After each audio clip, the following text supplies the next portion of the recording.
rukun iman dan cabang-cabangnya. Rukun dan cabang keimanan. Halaman 16.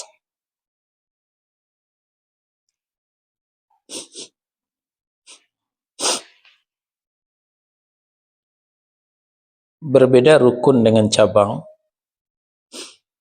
Rukun sesuai dengan hadis Jibril alaihissalam yang sudah kita bacakan, diceritakan oleh Umar ibn Khattab radhiyallahu an. Datang Jibril ke hadapan Nabi sallallahu alaihi wasallam dan langsung bertanya, "Ya Muhammad, akhbirni anil iman." Beritakan kepadaku tentang iman. Nabi menjawab, "Al-imanu an tu'mina billahi wa malaikatihi wa kutubihi wa rusulihi wal yaumil akhir wa tu'mina biqadri khairih wa syarrih."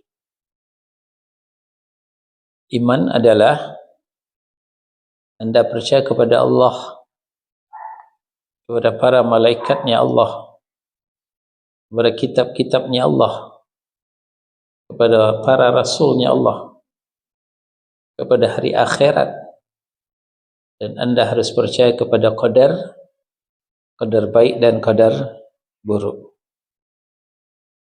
Nah, maka berdasarkan ini, rukun iman itu ada 6. Rukun iman itu ada 6.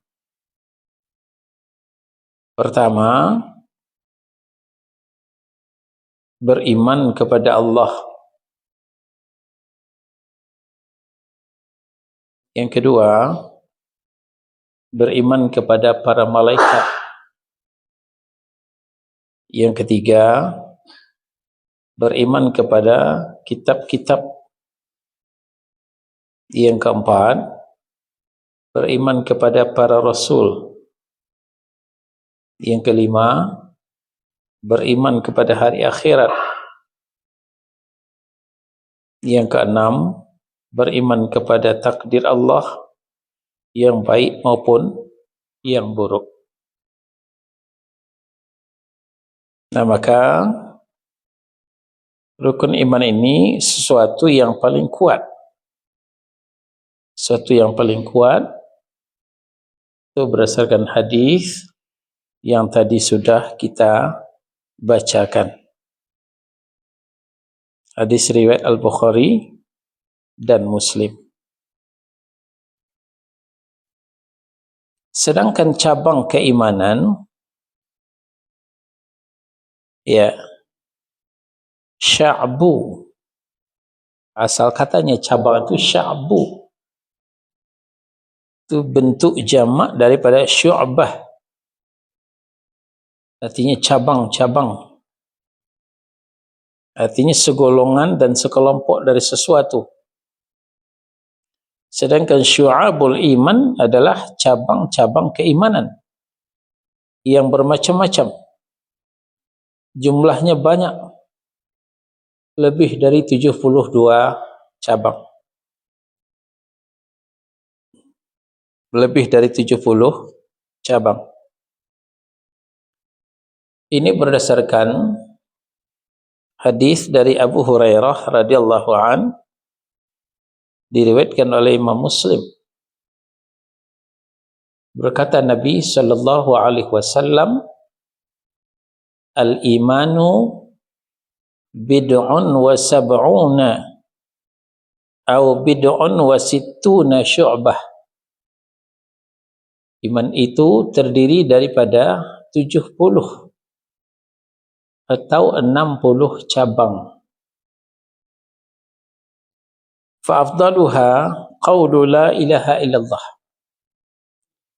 Cabang iman yang paling utama adalah ucapan la ilaha illallah.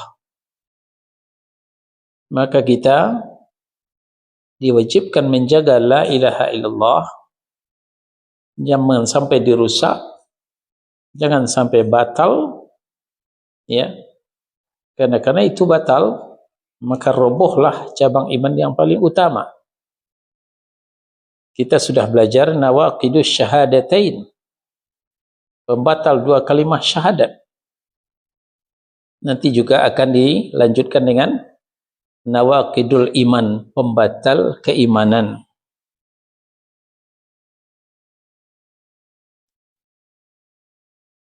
Wa adnaha imatatul adha 'anit tariqah. Cabang iman yang paling rendah adalah menyingkirkan penghalang di jalan. Dengan menyingkirkan penghalang di jalan, itu kita sudah mengambil keimanan yang paling rendah.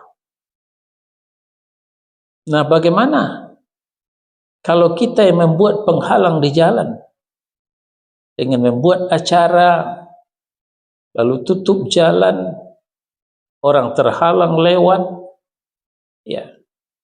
Dari malam, saya dari Al-Bilal habis ngisi kajian ke sini, masuk ke jalan, saya enggak tahu nama jalannya, ternyata ada acara di jalan.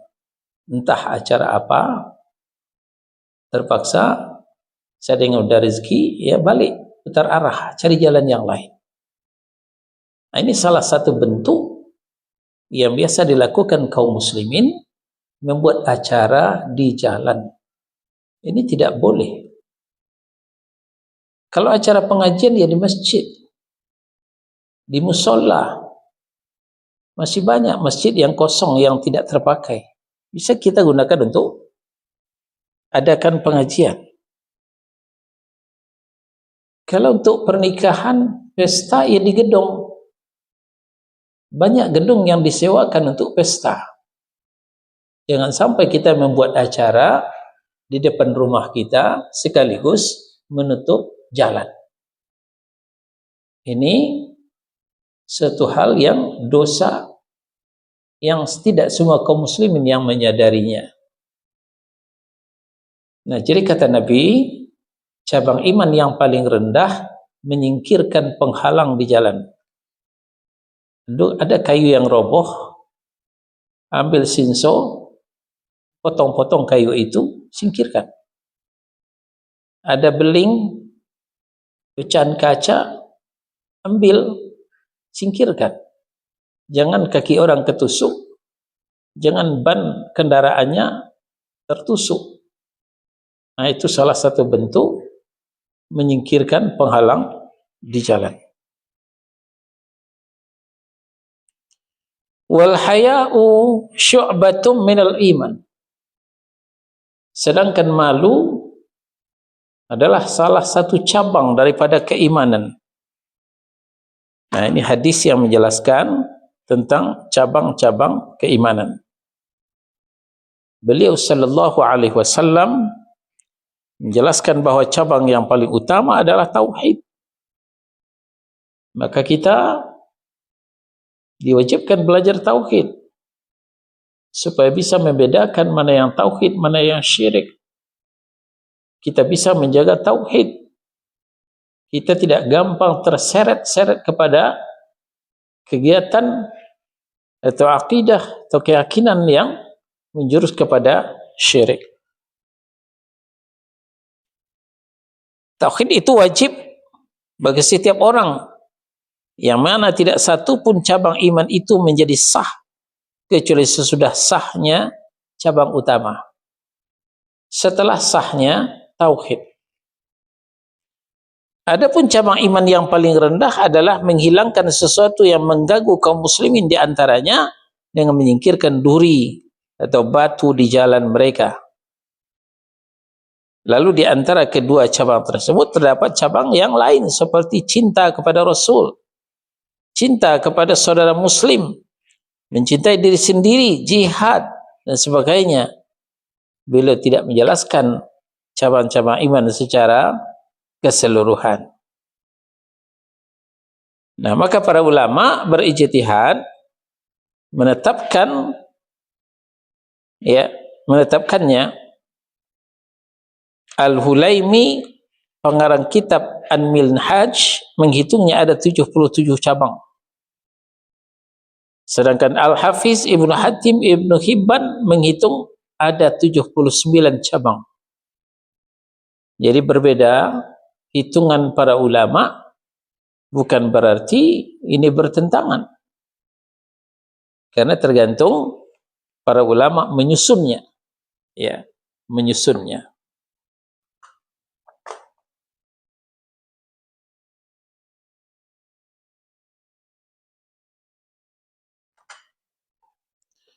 Sebagian dari cabang iman itu ada yang berupa rukun, pokok, atau disebut dengan usul.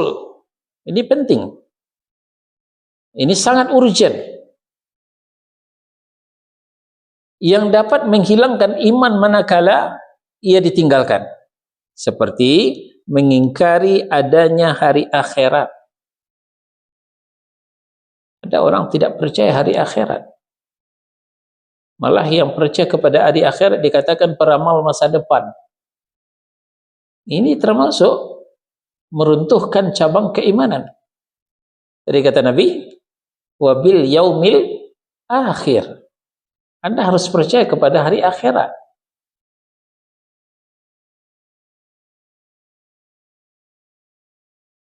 Ada lagi yang bersifat furuk, yang apabila meninggalkannya tidak membuat hilangnya iman, sekalipun tetap menurunkan kadar keimanan yang membuat fasik, seperti tidak memuliakan tetangga. Masih dari Abu Hurairah radhiyallahu an, diriwayatkan oleh Imam Al-Bukhari, man kana yu'minu billahi wal yaumil akhir falyukrim jarah. Barang siapa yang beriman kepada Allah dan hari akhirat, maka muliakanlah tetangga. Muliakan tetangga. Lalu kalau kita tidak memuliakan tetangga, hidup seenaknya, ya, nah itu namanya telah rusak salah satu cabang keimanan, tapi tidak mengeluarkan orang dari iman. Karena memuliakan tetangga itu bukan termasuk cabang yang paling utama.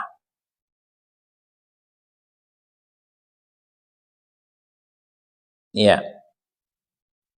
Terkadang pada diri seorang terdapat cabang-cabang iman dan juga cabang-cabang nifak, yaitu kemunafikan. Maka dengan cabang nifak itu ia berhak mendapatkan siksa, tetapi tidak kekal di dalam neraka, karena di hatinya masih terdapat cabang-cabang iman.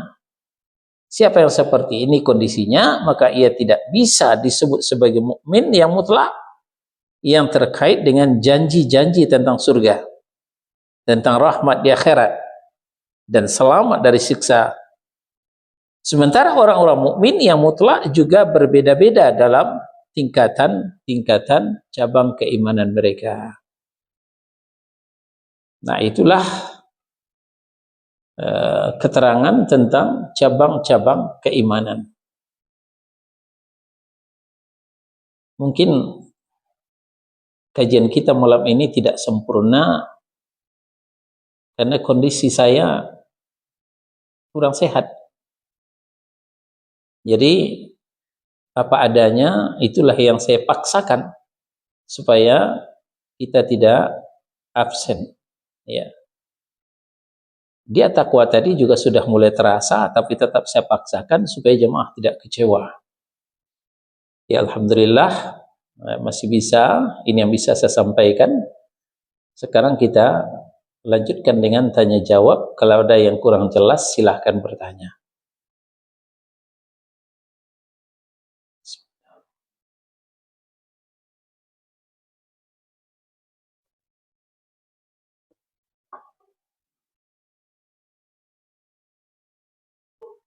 Kita baca nggak Ustaz?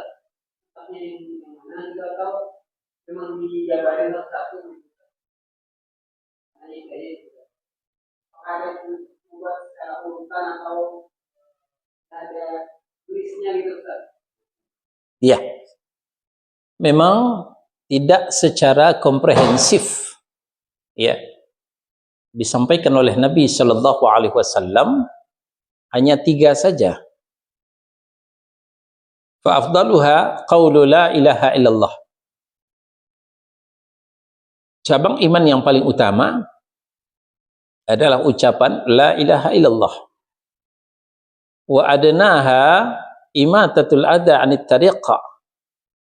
Cabang iman yang paling rendah menyingkirkan penghalang di jalan. Lalu wal haya'u syu'batun minal iman. Sedangkan malu merupakan salah satu cabang daripada keimanan. Nah, selebihnya itu tidak diurut oleh Nabi dalam hadis ini. Tapi akan ketemu dalam keterangan-keterangan yang lain. Baik dari Al-Quran maupun dari As-Sunnah. Nah, berdasarkan itulah kemudian para ulama mencoba menyusun. Nah, maka susunan para ulama itu berbeda-beda. Namun bukan berarti bertolak belakang, tapi satu dengan yang lain saling melengkapi. Ya. Satu dengan yang lain saling melengkapi.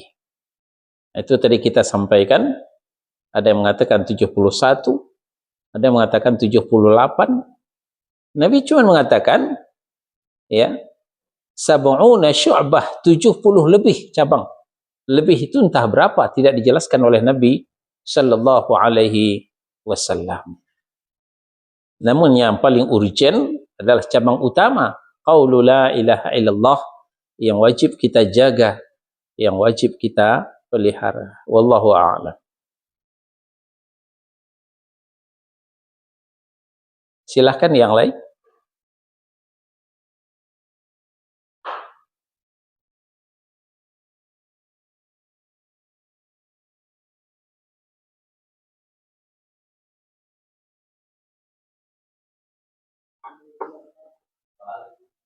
Waalaikumsalam warahmatullahi.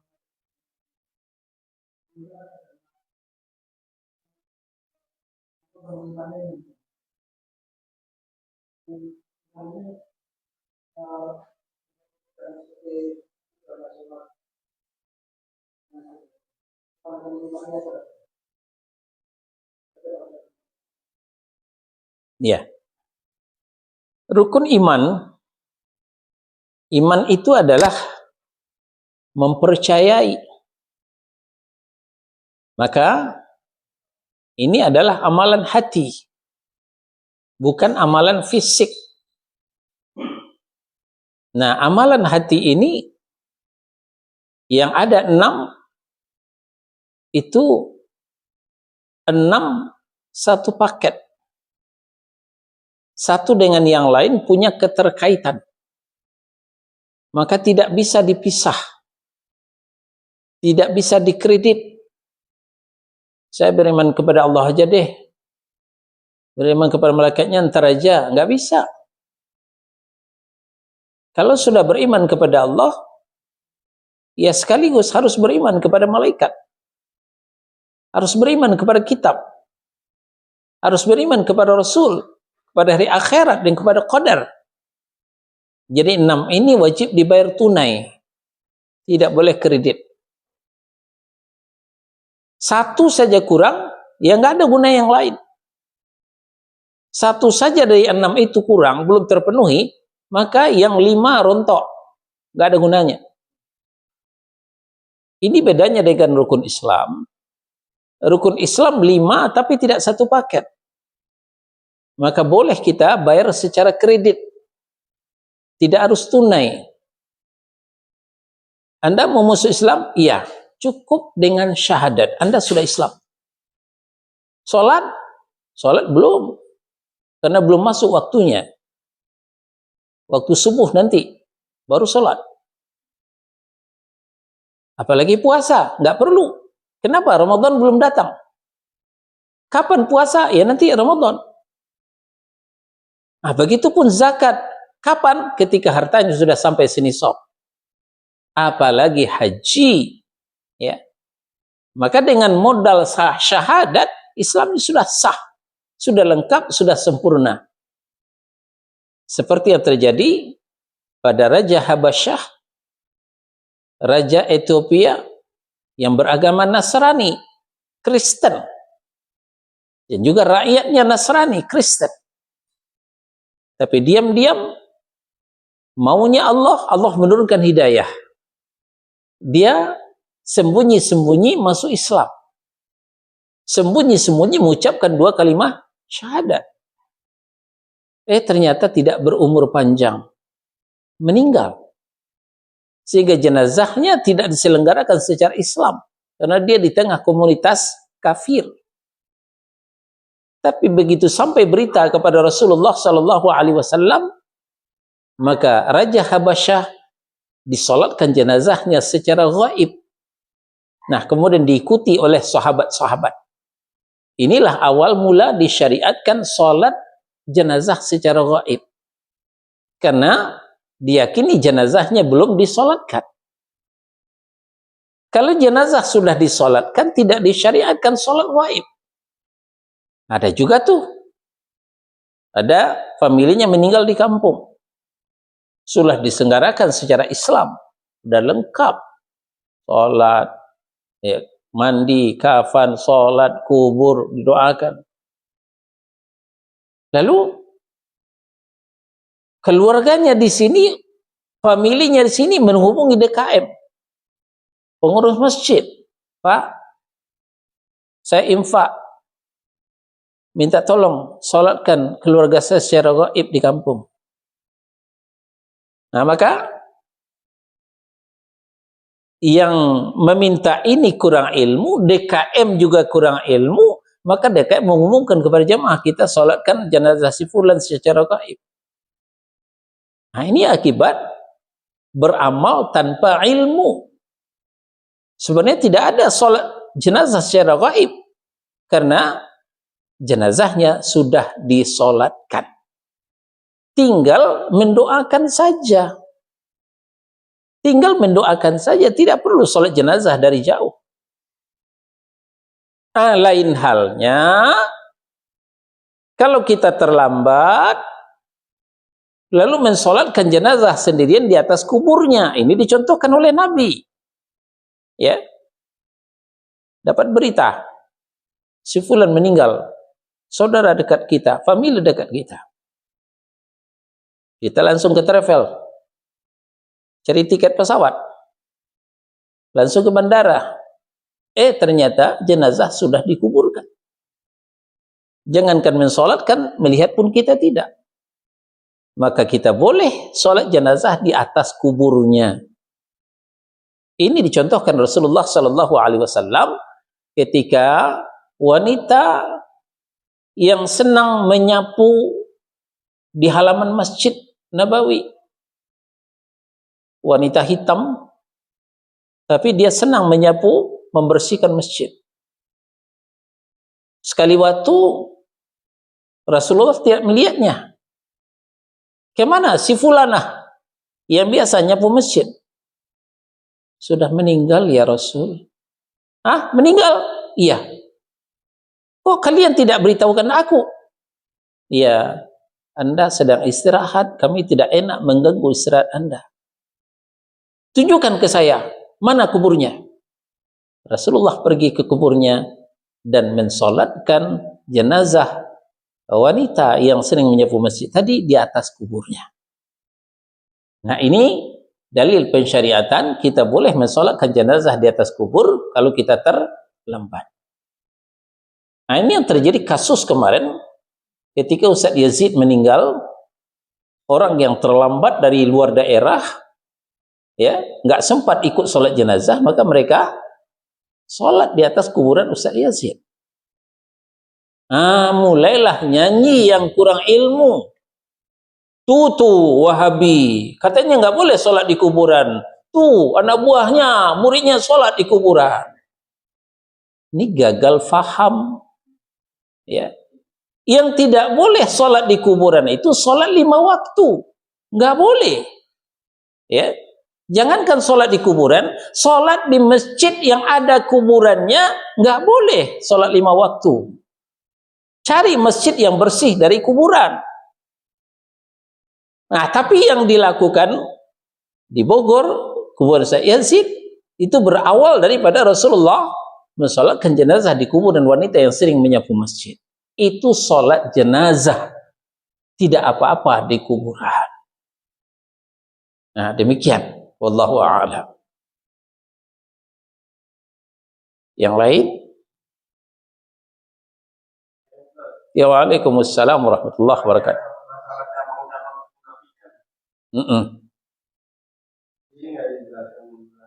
Ya. Baik. Ini masih prematur sebenarnya. Ya. Jadi maka secara global saja ada cabang kemunafikan. Nanti akan sampai pembahasan kita masih di Tauhid Jilid 2 ini juga insyaallah. Munafik itu juga dua macam. Ada nifak, ya. Nifak penyakit. Orang yang terpapar dengan penyakit nifak disebut munafik. Nah, nifak itu ada dua macam. Ada nifak i'tiqadi, ya, ia seperti yang dialami oleh Abdullah bin Ubay bin Salul, ya. Ada nifak amali. Nah, nifak i'tiqadi ini dilarang oleh Allah mensolatkan jenazahnya, ya. Tidak diampuni oleh Allah Subhanahu wa taala walau dimintakan ampun sampai 70 kali. Ya. Itu di At-Taubah ayat 80. Kemudian At-Taubah ayat 84, Allah melarang Rasulullah mensolatkan jenazah Abdullah bin Ubay bin Salul. Ini nifaq i'tiqadi, cabang utama munafik. Memang dari hatinya menentang kebenaran Islam. Nah, kemudian ada nifaq amali. Hatinya membenarkan Islam. Cuman amalnya kadangkala banyak melenceng. Ini yang dikatakan dalam hadis, ayatul munafiqi thalathun. Tanda orang munafik itu 3. Pertama, idza haddatsa kadzaba. Apabila berkata bohong. Yang kedua, idza wa'ada akhlaf. Apabila berjanji ingkar. Yang ketiga, wa idza tumina khan. Apabila dipercaya khianat. Ini nifaq amali. Nah, jangan kita gagal faham. Ada teman kita yang bohong sekali lah, lu nifaq lu munafik, lu kalau mati nggak gua sholatin jenazah lu. Jangan. Ya. Ini nifaq amali. Dia masih beriman, cuman amalnya yang nyimpang. Itu ya. Nah, itu cabang-cabang munafik. Insyaallah nanti akan kita bahas juga. Yang lain? Iya, silakan.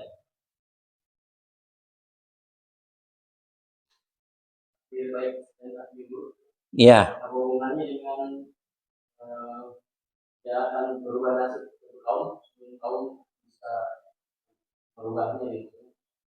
Itu dengan takdir baik dan takdir buruk, biasanya dengan kehendak Allah.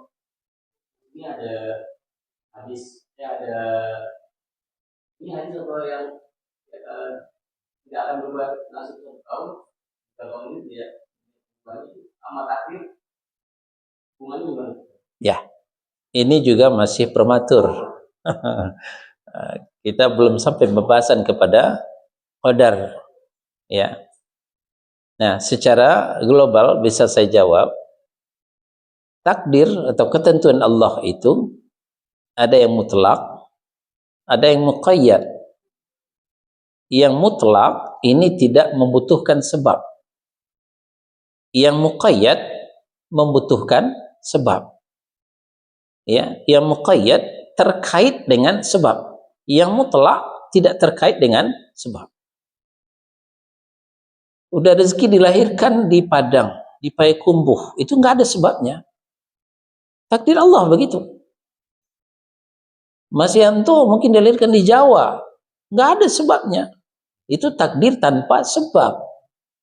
Ya, tidak bisa kita berusaha. Pingin lahir di Padang nggak bisa diusahakan. Pingin lahir di Jawa nggak bisa diusahakan. Kalau bisa diusahakan kita pingin lahir di Makkah. Ya, kalau bisa diusahakan, tapi nggak bisa. Itu takdir mutlak dari Allah Subhanahu wa taala.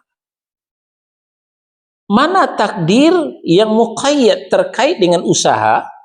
Ini yang di hadapan kita ini. Kalau kita nggak makan, kita nggak minum, ya lapar, haus. Allah takdirkan lapar, Allah takdirkan haus, disebabkan kita tidak makan, disebabkan kita tidak minum. Tapi kalau kita makan, maka takdir itu akan berubah menjadi kenyang. Kalau kita minum, haus tadi akan berubah menjadi, kalau tidak haus apa namanya? Kalau tidak lapar, kenyang. Kalau tidak haus, ya gitu ya. Nah, contoh yang lain. Kita ditakdirkan Allah sakit. Kalau tidak berobat. Sudah ada rumah sakit. Sudah ada dokter. Sudah ada herbal untuk kita berobat. Nah, kalau kita berobat, maka takdir akan berubah menjadi sembuh. Akan menjadi sehat. Jadi kita di dunia ini berangkat dari satu takdir ke takdir yang lain. Nah, inilah yang dikatakan Allah, innallaha la yughayyiru ma biqaumin hatta yughayyiru ma bi anfusihim. Surah Ar-Ra'd, ayatnya lupa saya. Sesungguhnya Allah tidak akan merubah nasib suatu kaum sebelum kaum itu merubahnya sendiri. Nah, tentu usaha untuk merubahnya itu yang ada kaitannya dengan masalah yang dialami. Ya. Jangan nanti dia gerah. Harusnya usaha mandi. Jangan berdiam dengan api. Gerah mendekat kepada api, ya tambah gerah. Usahanya apa? Ya, mandi atau di ruangan ber-AC, hilang gerahnya. Dia dingin. Apa usahanya? Ya berselimut. Atau mendekat kepada api, atau berjemur di panas. Dia dingin. Tapi buka kulkas, mendekat ke kulkas, itu usaha nggak nyambung namanya. Nah, jadi usaha ini tentu sesuai, relevan dengan permasalahan. Nah, demikian. Ya, ada takdir yang muqayyad yang terkait dengan usaha. Nah, makanya Allah tidak suka orang pemalas. Allah menyuruh kita berusaha sesuai dengan skill, kemampuan kita. Namun, usaha kita itu tidak mutlak. Ya. Ada orang kerja 24 jam masih miskin juga. Ya. Kerja siang malam tapi masih miskin juga. Itu menunjukkan usahanya tidak mutlak. Itu tergantung kepada izinnya Allah Subhanahu wa taala. La haula wala quwata illa billah. Nah, demikian Pak Edi. Wallahu a'lam. Ya. Assalamualaikum Pak Ustaz. Waalaikumsalam warahmatullahi wabarakatuh. Ini tentang masih takdir nih Pak Ustaz. Ketika seseorang terjadi perselisihan, terus terjadi pertumpahan darah sampai salah satu dari mereka itu meninggal. Apakah ini termasuk takdir juga kah? Si A mati di tangan si B. Gimana tuh Ustaz? Ya. Terima kasih Ustaz. Assalamualaikum Ustaz. Waalaikumsalam warahmatullahi wabarakatuh. Ini termasuk takdir muqayyad. Takdir yang terkait dengan af'al, perbuatan daripada manusia. Rasulnya sallallahu alaihi wasallam telah memberikan warning, al-qatil wal maqtul finnar. Pembunuh dan yang dibunuh dua-duanya neraka, kata Nabi. Maka kita jangan coba-coba membunuh orang. Lalu sahabat bertanya, kalau yang membunuh neraka itu sudah wajar ya Rasul. Kok yang terbunuh neraka juga? Iya. Karena yang terbunuh itu niat dalam hatinya juga mau membunuh. Cuman karena kurang kalah cepat saja. Karena kalah cepat yang terbunuh. Nah, ini pentingnya niat. Niat di dalam hatinya mau membunuh sebenarnya. Tapi karena kalah cepat dia yang terbunuh. Nah, maka jangan pernah ada niat kita untuk membunuh orang. Kita mungkin berantem, ya, tapi jangan ada niat membunuh orang. Untuk apa berantem? Untuk membela diri. Silahkan. Tapi bukan untuk membunuh. Apalagi maling naik ke rumah kita. Boleh kita hadapi dengan silat, karate. Ya, kita berantem dengannya. Tapi tujuan kita bukan membunuh maling. Tujuan kita untuk menghalau supaya maling itu jangan masuk ke rumah kita, supaya mereka lari. Atau untuk kita tangkap, untuk kita serahkan kepada yang berwajib. Nah, jadi demikian. Jadi kalau ada terjadi perseteruan lalu berakhir kepada pembunuhan, ya, takdir juga, iya. Tapi takdir yang telah terkait dengan af'al, beberapa perbuatan, usaha. Ya. Kalaulah mereka mengindahkan perkataan Rasul, dia tidak akan saling membunuh, maka tidak akan terjadi pertumpahan darah. Ini termasuk takdir yang muqayyad, yang terkait dengan perbuatan. Wallahu a'lam. Ya. Assalamualaikum warahmatullahi wabarakatuh. Waalaikumsalam warahmatullahi wabarakatuh. Ada dua pertanyaan Pak Ustaz. Yang pertama tentang masalah goib, sholat goib tadi Pak Ustaz. Ini batas waktunya berapa lama gitu? Misal kayak saya kemarin nih orang tua saya meninggal gitu. Saya nggak sempat menyolatin gitu. Saya juga nggak tahu kalau sholat di kuburan itu bisa gitu. Ada batas waktunya nggak Pak Ustaz? Terus yang kedua pertanyaan masalah pembunuhan tadi. Kalau orang yang dihukum mati itu gimana hukumnya, maksudnya yang mengeksekusinya? Apa dia masuk neraka juga? Apa gimana? Ya, terima kasih. Baik. Yang pertama, batas waktu tidak ditentukan oleh syariat. Yang jelas, begitu kita sampai ke tempat jenazah, ya sudah, laksanakan sholat jenazah. Bukan sholat gaib, tapi sholat jenazah.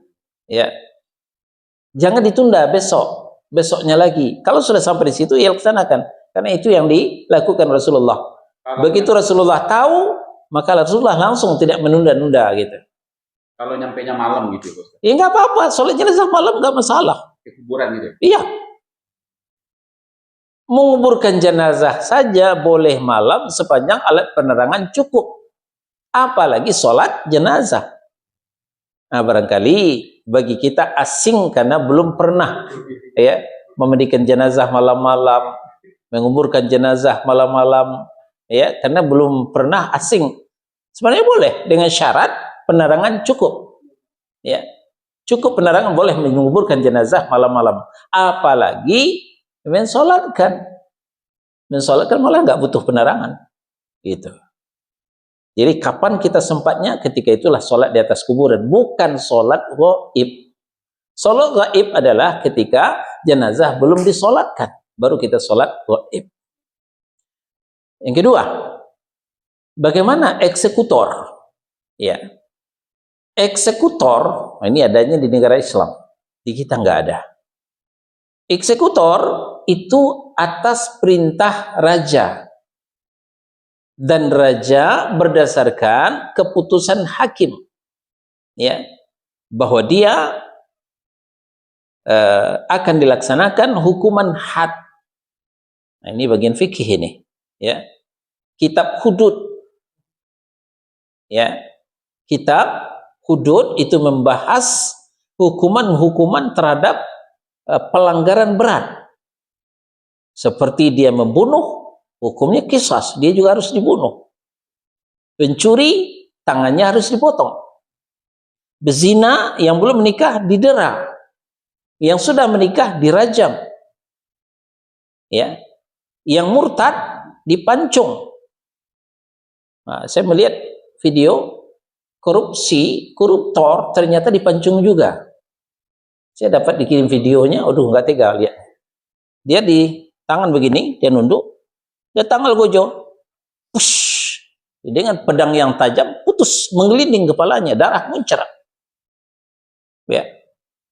Karena itu berdasarkan keputusan hakim, dan hakim ya berdasarkan ya qala Allah wa qala Rasul, bukan KUHP ya, bukan kasih uang habis perkara. Nah, demikian. Jadi eksekutor itu bukanlah termasuk ke dalam hadis al-qatil wal maqtul finnar, yang membunuh dan yang dibunuh dalam neraka, bukan. Karena dia membunuh atas berdasarkan syariat dengan bismillah, malah dia melaksanakan syariat. Berbeda dengan pembunuh waktu perkelahian, itu berdasarkan hawa nafsu, bukan berdasarkan syariat. Jadi jauh beda. Wallahu a'lam. Lagi? Masih ada? Mau tanya aja sih, penegasan aja Ustadz. Di sini kan ada apa namanya, usul ya, masalah rukun dan usul. Kalau misalnya taat kepada pemimpin, hormat pada ulama,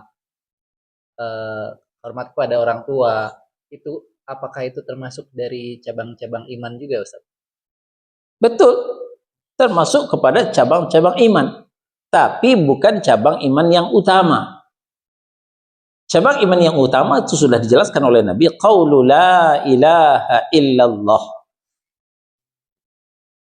Kenapa itu masih masuk cabang-cabang iman?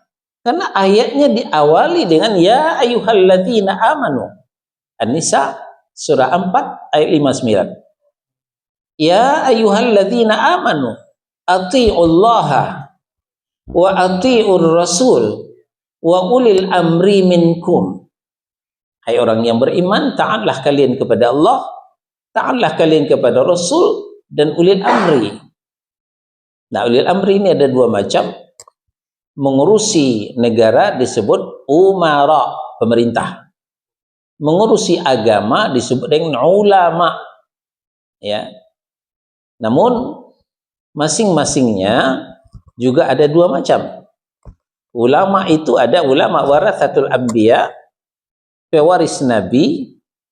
Dia hanya menyampaikan apa yang diterima dari Nabi Shallallahu Alaihi Wasallam, terlepas orang suka kepadanya atau tidak.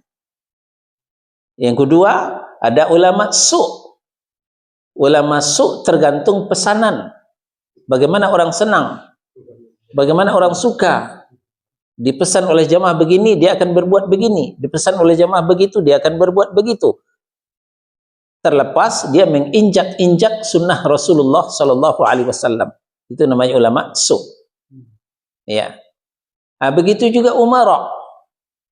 Umara atau pemerintah juga dua macam. Ada yang adil, yang melaksanakan pemerintahan sesuai dengan perintah Allah dan Rasul. Yang kedua, ada pemerintah yang zalim, yang melaksanakan roda pemerintahan yang bertentangan dengan ajaran Allah dan Rasul.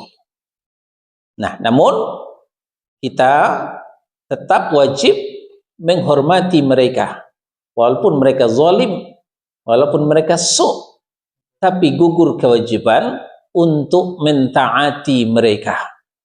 Ya, kita wajib menghormati mereka, tidak boleh menghujat mereka, tidak boleh menelanjangi mereka, tapi kita gugur kewajiban untuk mentaati mereka, karena sudah menyimpang dari ajaran Allah dan Rasul.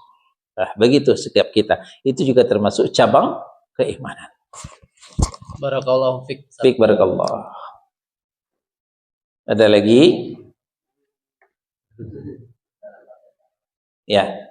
Kalau tidak ada, kita akhiri. Subhanakallahumma wa bihamdika asyhadu an la ilaha illa anta astaghfiruka wa atubu ilaik. Wassallallahu ala nabiyyina Muhammadin wa ala alihi wa sahbihi wasallam. Barakallahu li wa lakum. Wassalamu alaikum warahmatullahi wabarakatuh. Waalaikumsalam.